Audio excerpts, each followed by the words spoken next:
বলো। Hi everyone, কেমন আছো তোমরা সবাই? আমরা খুব ভালো আছি। চলে এসেছে আবার আরেকটা ঝলমলে ভিডিও নিয়ে। কিভাবে অ্যাক্সিডেন্ট হলো, কি অবস্থা শরীরের, আর তার সাথে কৃষ্ণসোনার স্পিচ ডিলের প্রবলেম এখন কতটা ইমপ্রুভ করেছে, কিভাবে ইমপ্রুভ করেছে, সমস্ত কিছু আজকে ভিডিওতে শেয়ার করব। আশা করছি তোমাদের ভালো লাগবে। সকালবেলা ঘরটাকে দেখে না এত মায়া লাগছিল, সেটা বলার মতন না। আমরা মেয়েরা মানে বাড়িতে যারা টেক কেয়ার করি, মানে যারা হোম মেকার, তারা যদি অসুস্থ হয়ে পড়ি, 2-4 দিন যদি ঘরের কাজকর্ম না হয়, ঘরের অবস্থা ঠিক এরকমই হয়। কৃষ্ণর বাবা যদিও এই 2-3 দিন আমার খেয়াল রেখেছে, তার সাথে ঘরেরও কিছু কাজকর্ম করেছে, কিন্তু ও বেচারাও বাইরে ঘরে সমস্ত কিছু একসাথে ম্যানেজ করে উঠতে পারছিল না। তার মধ্যে আমাদের কৃষ্ণবাবু তো রয়েইছে, তাই আর কি ঘরের এই চূড়ান্ত সাংঘাতিক অবস্থা।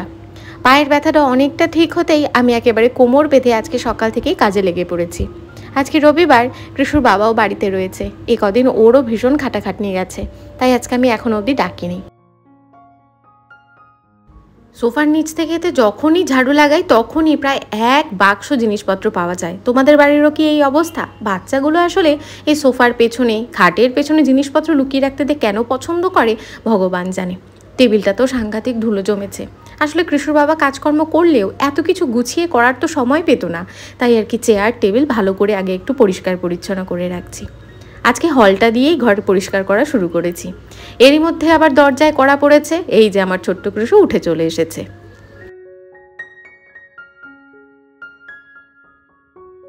কৃষ্ণের ঘুম থেকে ওঠার পর আজকে একটা ছোটোবেলার কথা মনে পড়ছিল।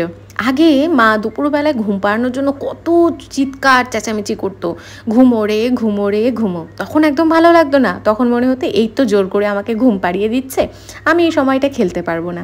কৃষ্ণও ঘুম থেকে ওঠার পর চোখ মুখ দেখে এটাই আমার মনে হয়। ওর মনে হয় ঘুমানোটা ওর কাছে সব থেকে বিরক্তিকর জিনিস। ওই সময়টাও খেলাধুলো করতে পারে না, আর ঘুম থেকে উঠেই সে কি হাসি, সে কি খুশি। যাই হোক, কৃষুকে এখন একটুখানি ফ্রেশ করিয়ে দেবো, তার আগে ঘরটাকে ভালো করে একটু পোছা লাগিয়ে নিচ্ছি। এই 3-4 দিন যাবৎ পোছাটাও লাগানো হয়নি। ঘর ঝাড়ু পোছা করেছি, হল আর বেডরুমটা মোটামুটি বেশ পরিষ্কার পরিচ্ছন্ন হয়ে গেছে। এবার খিদেটাও তো একটুখানি দেখতে হবে, তাই একটুখানি ব্রেড সেঁকে নিয়েছি, একটুখানি বিস্কুট আর চা বানিয়ে নিয়েছি।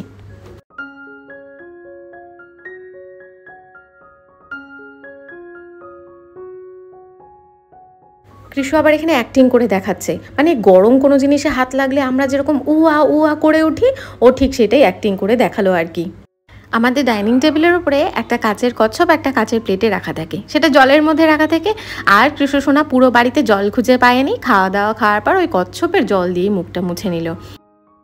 দাঁড়িয়ে থেকে থেকেও যে মানুষের অ্যাক্সিডেন্ট হতে পারে, সেটা যদি আমার সাথে না হতো তাহলে হয়তো আমি বিশ্বাস করতাম না। একবার ট্রাফিক জ্যামে কৃষ্ণর বাবা, আমি আর কৃষ্ণ ফেসে গেছিলাম, মানে এই 2-3 দিন আগের ঘটনা। আমরা বাজার করে আসছিলাম, দাঁড়িয়ে রয়েছি আমরা, পাশের থেকে কিছু একটা বাইক কিংবা স্কুটি হঠাৎ করেই এসে আমার পায়ের মধ্যে দিল ধুম করে একটা বড় সড়ো জোরে ধাক্কা। সেই কি সাংঘাতিক আওয়াজ, কিছু বুঝে ওঠার আগেই কৃষ্ণর বাবা বুঝতে পারলো যে পায়ে মনে হয় ধাক্কাটা আমারই লেগেছে। আমি তো ব্যথায় চিৎকার কোকিয়ে উঠেছি, আর পা থেকে হরহরিয়ে রক্ত বেরোনো শুরু করেছে। তো এইখানে ওই যে কৃষ্ণর বাবা ব্যান্ডেডটাকে ঠিক করছিল, আর কৃষ্ণ ভাবছে বোধহয় ওর বাবা কি ওর মাকে মারছে, তাই আর কি এখানে চিৎকার চেঁচামেচি শুরু করছে। তো এইভাবেই দাঁড়িয়ে থাকতে থাকতে বাজার থেকে আসার পথে আমার অ্যাক্সিডেন্ট হয়ে গেল। সামনের মানুষটা বাইকে ছিল, স্কুটিতে ছিল, মানুষ ছিল নাকি মহিলা ছিল ভগবান জানে, কিচ্ছুই দেখে উঠতে পারিনি। কিচ্ছুই বুঝে ওঠার আগে সে তো একেবারে পালিয়ে গিয়েছে, আর আমার পায়ের অবস্থা সাংঘাতিক খারাপ করে গিয়েছে। আমার গোড়ালি থেকে পুরো হাঁটু অবধি সাংঘাতিক ব্যথা, পা ফুলে পুরো ঢোল হয়ে গেছে, একটা জায়গায় বিচ্ছিরিভাবে কেটে গেছে। তো এই 3-4 দিন যাবৎ ঘরের অবস্থা বেহাল হওয়াটাই স্বাভাবিক ছিল। আমি তো পা নিয়ে নড়তে চড়তে পারছিলাম না, এখনও পাটা নাড়াচাড়া করতে খানিকটা অসুবিধা হচ্ছে, ঠিক করে টান হয়ে হাঁটতে পারছি না। তবে ধীরে ধীরে ঠিকঠাক হয়ে যাবে। ওষুধ খাচ্ছি, তার সাথে একটা অয়েনমেন্ট ডাক্তার দিয়েছে, সেটাই মালিশ করছি হালকা হাতে।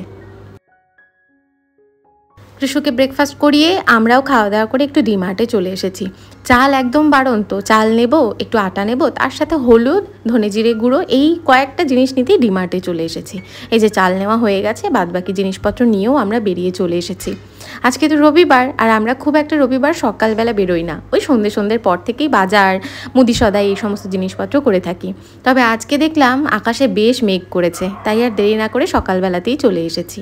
আর চালও বাড়ন্ত ছিল, তাই আর কি আসতেই হতো। এই সকালবেলায় বোধ হয় এই বৃষ্টি বর্ষার জন্য কেউ খুব একটা আসেনি, ডিমার্টে রবিবার হওয়া সত্ত্বেও খুব একটা ভিড় নেই, তাই আর কি তাড়াতাড়ি করে বাজারটা করা হয়ে গেল। সেই দিন বললাম না বাজারে গিয়েছিলাম, বাজার থেকে আসার পথে একটা দোকানে আমরা আলু পেঁয়াজ নিই, সেখানে আর সেদিন যেতে পারিনি, তার আগেই অ্যাক্সিডেন্ট ঘটে বসেছে। তাই আজকে বাড়িতে যাওয়ার পথে দেখলাম আলু পেঁয়াজ বিক্রি হচ্ছে, একটুখানি আলু একটুখানি পেঁয়াজটাও নিয়ে নিলাম। কি সাংঘাতিক মেঘ করেছে রে বাবা, তাড়াতাড়ি করে বাড়িতে পৌঁছে গেলে হলো। আসলে বাচ্চাটা সব সময় সাথে থাকে তো, আর আমরা তো স্কুটিতে যাতায়াত করি, ও যাতে না ভিজে যায় তার জন্যই ভাবছি তাড়াতাড়ি পৌঁছে গেলে হলো। যাক, ভালোই ভালোই বাড়ি পৌঁছে গেছি। আসলে এই যে পা নিয়ে উঠতে বসতে একটুখানি অসুবিধা হচ্ছে বই কি, তবে আশা করছি 2-4 দিনের মধ্যে সেটাও পুরোপুরি ঠিকঠাক হয়ে যাবে।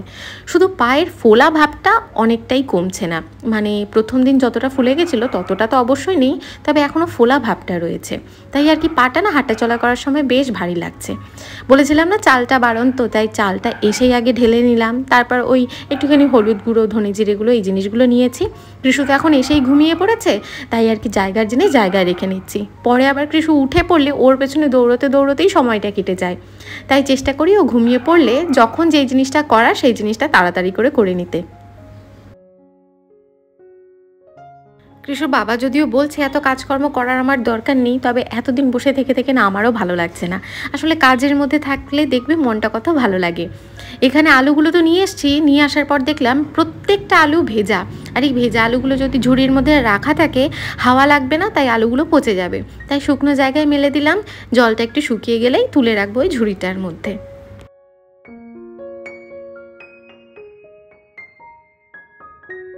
ভাবলাম একটু রাইস কেক দিয়ে পিনাট বাটার খাবো, তারপর দেখলাম রাইস কেকটা শেষ হয়ে গেছে, তাই একটুখানি ব্রেড দিয়ে পিনাট বাটারটা লাগিয়ে খেয়ে নিচ্ছি। যদিও এর আগে কোনো দিনই পিনাট বাটার আমি ব্রেড দিয়ে খাইনি, তবে দেখি আজকে খেয়ে কেমন লাগে। তবে রাইস কেক দিয়ে কিন্তু পিনাট বাটার খেতে বেশ ভালো লাগে। আর এই ডক্টর ওটকারের এই পিনাট বাটারটা সেদিন আমি ডিমার্ট থেকে এনেছিলাম, এটা বেশ সুন্দর অফারে ছিল, তাই আর কি এটাই নিয়ে নিয়েছি। কৃষুর বাবাকে একটা দিলাম, আর আমি একটা খেলাম। এখানে একটা লাউ আমি অর্ধেকটা কেটে ভালো করে খোসা ছাড়িয়ে জলে ভিজিয়ে রেখে দিচ্ছি, আর অর্ধেকটা লাউ রেখে দিচ্ছি কালকে কৃষুবাবুকে একটু লাউ দিয়ে সয়াবিন দিয়ে তরকারি বানিয়ে দেবো। আজকে লাউ দিয়ে মুগ ডাল দিয়ে বানাবো, বাঁধাকপি তরকারি, একটুখানি উচ্ছে ভাজা আর ভাত বানাবো। লাউয়ের চেহারাখানা দেখেছো, কি পাতলা টিংটিঙে। এই লাউ যদি চাকদায় বিক্রি করা হয় কেউ বোধহয় কিনবে না। ওখানে লাউগুলো কত সুন্দর হয়, বড় বড় গোল গাল, দেখতেও বেশ ভালো লাগে। আজকে আমাদের একদম সিম্পল মেনু, তবে এই মেনু খেতে কিন্তু দারুণ লাগে। আর উচ্ছে ভাজা দিয়ে খাওয়ার জন্য অবশ্যই একটু বুলেট লঙ্কা, সামান্য একটু নুন আর ভাজা উচ্ছেরই তেল নিয়ে বসেছি। আর কৃষু সেম টু সেম খাবার খাবে, কোনো খাবারেই শুকনো লঙ্কার গুঁড়ো নেই, অল্প তেল দিয়ে বানিয়েছি, তাই আর কি ওর জন্য আলাদা করে খাবার বানাইনি। ডাক্তার বলেছে এখন আর ওর জন্য দিয়ে সবসময় আলাদা করে খাবার বানাতে হবে, সেটা কিন্তু না। বিকেলবেলায় আমাদের পার্কটায় চলে এসেছি, আমাদের পার্ক বলতে মানে আমাদের সোসাইটি লাগোয়াই একটা যেই পার্ক আছে সেই পার্কটায় চলে এসেছি। সোসাইটির গেট থেকে বেরিয়ে 2 কদম হাঁটলেই এই পার্কটা। আর কৃষ্ণসোনার কি খুশি দেখো পার্কে এসে। এই কদিন যাবত তো বাইরে বেরোতে পারেনি, আমার শরীর খারাপ, আমার অ্যাক্সিডেন্ট হওয়া, তার মধ্যে বর্ষা, তাই আর কি ওকে বাইরে কোথাও আনতাম না। আজকে খোলা জায়গা পেয়ে ওকে আর কে পায়, কি দৌড়াদৌড়ি লাফালাফি শুরু করেছে। আমার মতন অনেক মায়েরাই তাদের বাচ্চাদের নিয়ে ভীষণ চিন্তিত, তাদের বাচ্চাদেরও কৃষুর মতন খানিকটা স্পিচ ডিলে প্রবলেম রয়েছে। তো আমি কিছু জিনিসপত্র ফলো করেছি, সেই জিনিসগুলো ফলো করে জানো তো কৃষুর স্পিচ কিন্তু অনেকটা ইমপ্রুভ হয়েছে। প্রথমেই বলে রাখি, আমাদের কৃষুকে নিয়ে নেওয়া একটা সিদ্ধান্ত, মানে 2 বছরের সময় ওকে আমরা প্লে স্কুলে অ্যাডমিশন করাই। এটা one of the best decision ছিল, কারণ প্লে স্কুলে দেওয়ার পর থেকেই কৃষুর স্পিচ অনেকটা ক্লিয়ার হতে শুরু করেছে। ওখানে কৃষুর বয়সে অনেক বাচ্চারা থাকে যারাও কৃষুর মতন, কেউ কেউ কথা বলতে পারে, কেউ কেউ কম কথা বলে কৃষুর মতন। ওখানে গিয়ে কৃষু কিন্তু অনেক কথা শিখেছে। সেকেন্ড যে জিনিসটা আমরা ফলো করছি সেটা হলো কৃষুকে কৃষুর বয়সী বাচ্চাদের মাঝখানে আমরা বাড়িতেও ছেড়ে দিই। সোসাইটির নিচে অনেক বাচ্চারা খেলে, সেখানে ওকে ফ্রিলি খেলতে দিই, আবার মাঝে মধ্যেই পার্কে নিয়ে আসি। আগে আমরা মানে আমি আর কৃষুর বাবা পার্কে নিয়ে আসতাম আর আমরাই কৃষুর সাথে খেলাধুলো করতাম, এখন সেটা করি না। এখন আমরা অন্য বাচ্চাদের মাঝখানে ওকে ছেড়ে দিই, ও ঠিক ওর মতন করে বাচ্চাদের সাথে কমিউনিকেট করে। আর এখন এই বাচ্চাদের মাঝখানে ছেড়ে দেওয়াতে কৃষু কিন্তু এখন খুব সুন্দর কমিউনিকেট করতে শিখেছে। প্রথম কৃষু আমাদের ছোট ছোট ওয়ার্ড বলতো, মা বাবা, ছোট ছোট ওয়ার্ড, কিন্তু সেন্টেন্স বলতো না, মানে 2টো ওয়ার্ড দিয়ে সেন্টেন্স বলতো না। এখন এই বাচ্চাদের সাথে খেলতে খেলতে বেশ সুন্দর কিন্তু সেন্টেন্স বলাও শিখে গিয়েছে।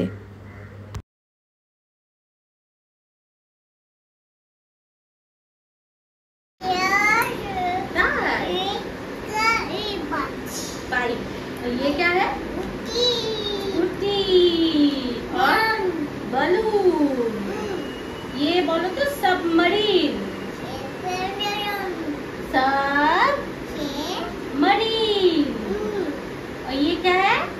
Ship.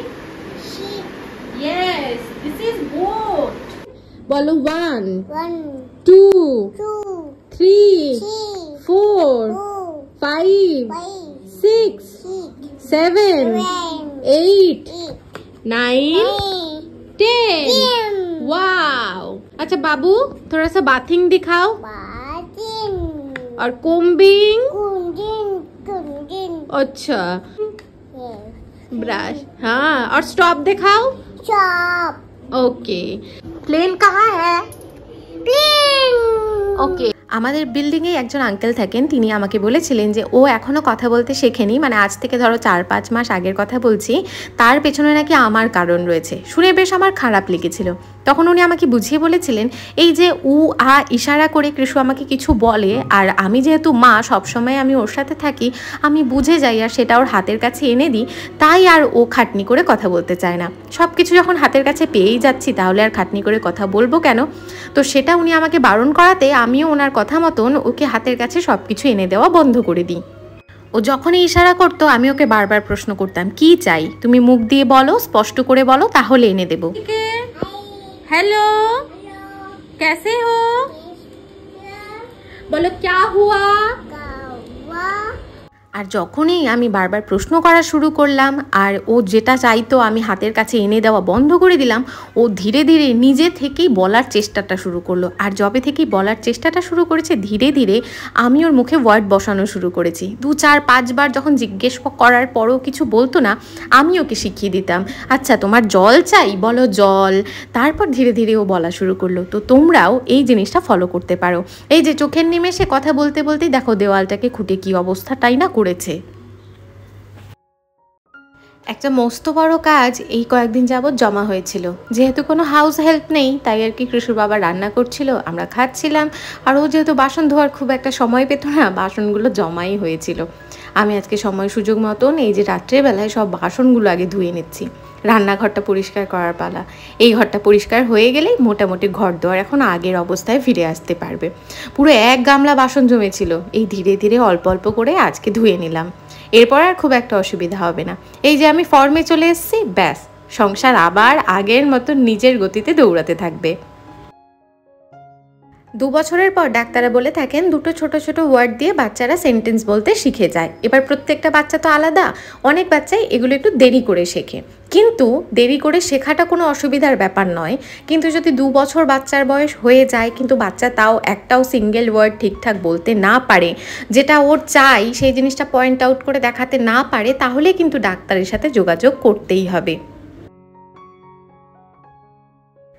আজকে দুপুরবেলাতেই রান্নাটা করে রেখেছিলাম, জানতাম যে এতগুলো বাসন রয়েছে সেগুলো যদি সন্ধ্যেবেলায় ধুতে বসি সন্ধ্যে থেকে রাত হয়ে যাবে, তখন আর রান্না করতে ইচ্ছে করবে না।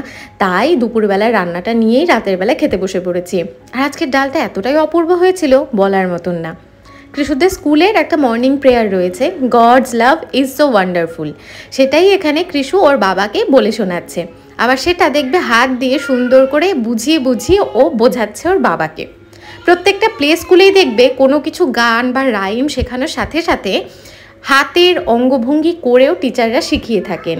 এতে করে বাচ্চারা খুব তাড়াতাড়ি অ্যাট্রাক্ট হয় আর খুব তাড়াতাড়ি কোনো গান বা রাইম ওরা মুখস্থ করে ফেলতে পারে।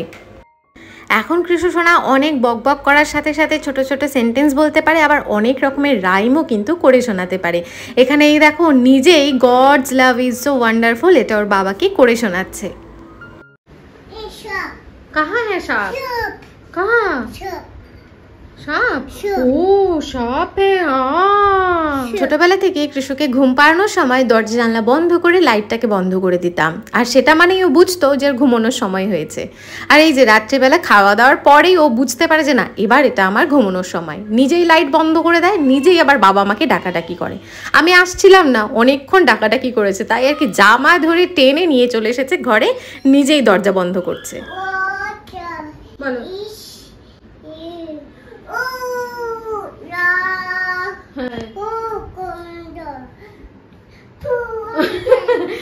নানান রকমের ছড়ার বই বাচ্চাদের পড়ে শোনাতে পারো, স্টোরির বুক পড়ে শোনাতে পারো। তার সাথে সাথে যেই ছোট ছোট বই রয়েছে কৃষ্ণ শোনার, সেগুলোও তোমরা বারবার বাচ্চাদের দেখিয়ে প্রশ্ন করতে পারো, এটা কি ওটা কি, কিংবা তোমরা নিজে থেকেই ওদের বলতে পারো এটাকে আম বলে, এটাকে কলা বলে, এটাকে বল বলে। এইভাবে করে করে প্র্যাকটিস করতে করতেও কিন্তু বাচ্চারা কথা শিখবে। যাদের বাচ্চাদের স্পিচ ডিলে রয়েছে সেটা একদিনে ঠিক হয় না, এটার জন্য মা হিসেবে আমাদের অনেক খাটাখাটনি করতে হবে, সময় দিতে হবে, তাহলেই দেখবে ধীরে ধীরে ইমপ্রুভমেন্ট হবে।